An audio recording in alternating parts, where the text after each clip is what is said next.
ہندوستان، پاکستان، بنگلہ دیش سے آئے ہوئے بچے ایسے حافظ کے فجر سے شروع کریں اور عشاء میں آ کر کے قرآن کو ختم کر دیں، یہ اللہ کا انعام ہے۔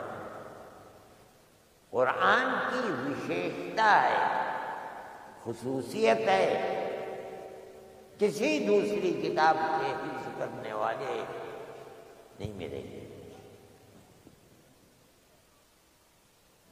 پھر اس کتاب کی تلاوت، اس کو پڑھنا، پڑھتے رہنا، چلتے پھرتے پڑھنا،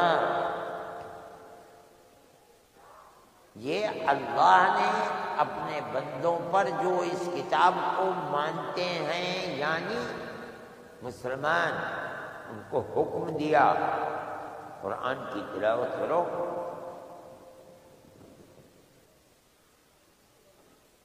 یہی نہیں، وہ نبی جس پر قرآن اترا ہے اللہ اس نبی کو بھی حکم دیتا ہے قرآن کی تلاوت کرو۔ اتلو ما اوحی الیک من الکتاب، اے نبی جو کتاب آپ پر وحی دوارا بھیجی گئی ہے، جس کو جبرائیل امین لے کر کے آئے ہیں، اتلو تلاوت کیجیے، پڑھیے اس کتاب کو۔ اللہ کا نبی اس کو پڑھتا ہے، رات میں پڑھتا ہے، دن میں پڑھتا ہے، اتنا پڑھتا ہے، اتنا پڑھتا ہے، اتنا پڑھتا ہے، کھڑے کھڑے پیروں کے اوپر گرم ہو جاتا ہے، ٹوٹ جاتے ہیں۔ کیوں؟ اللہ حکم دے رہا ہے نبی کو، پڑھو اس کو۔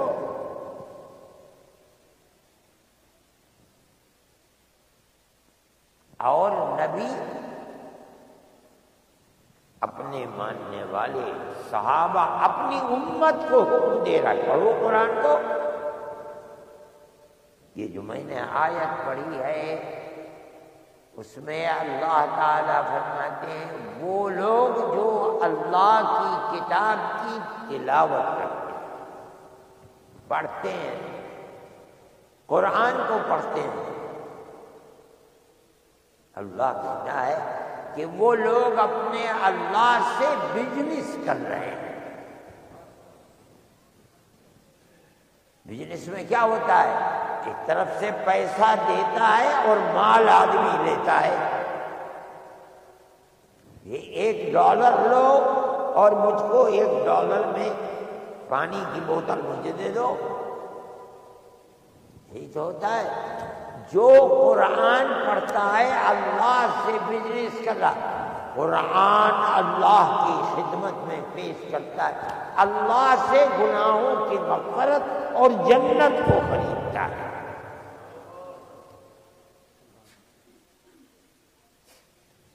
کتنی بڑی نعمت ہے۔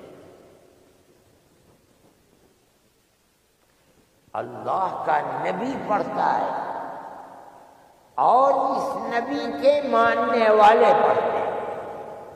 پھر اس آیت میں اللہ فرماتا ہے دنیا کے جتنے کاروبار کرتے ہو اس میں نفع بھی ہوتا ہے، ہانی بھی ہوتی ہے، نقصان بھی ہوتا ہے۔ بڑے بڑے کاروبار فیل ہو گیا اور بینکوں کے مقروض ہو کے بھاگ جاتے ہیں۔ کتنے ہندوستانی ہیں ہندوستان چھوڑ کر کے بھاگ جاتے ہیں۔ کسی کے اوپر 50,000 کروڑ کا ہے، کسی کے اوپر 60,000 کروڑ کا بینک کا قبضہ ہے، ساری جائیداد کو کر لیتے ہیں۔ ایسے فقیر لوگ ہیں جن کا باپ بھیک مانگتا تھا، اولاد کروڑوں کی مالک ہے۔ یہ تو کاروبار ہے، کبھی اوپر کبھی نیچے۔ کنتو اس آیت میں اللہ فرماتا ہے کہ قرآن کی تلاوت کرنے والے اللہ سے بزنس کر رہے ہیں، لن تبور، ہرگز اس بزنس میں خسارہ اور ٹوٹا نہیں ہوگا۔ یہ کون کہہ رہا ہے؟ اللہ کہہ رہا ہے۔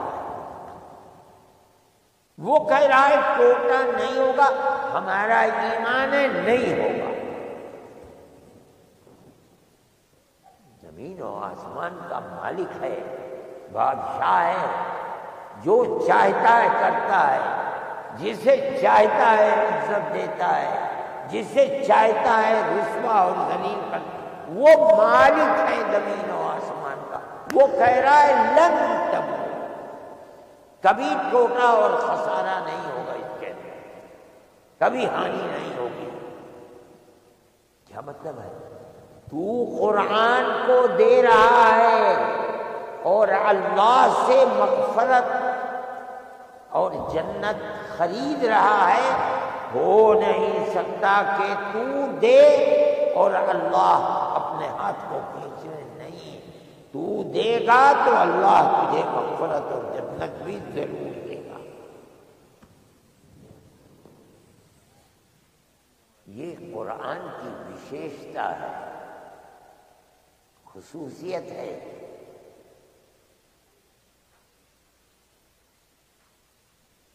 دنیا میں ختم ہونے والی کتاب نہیں ہے۔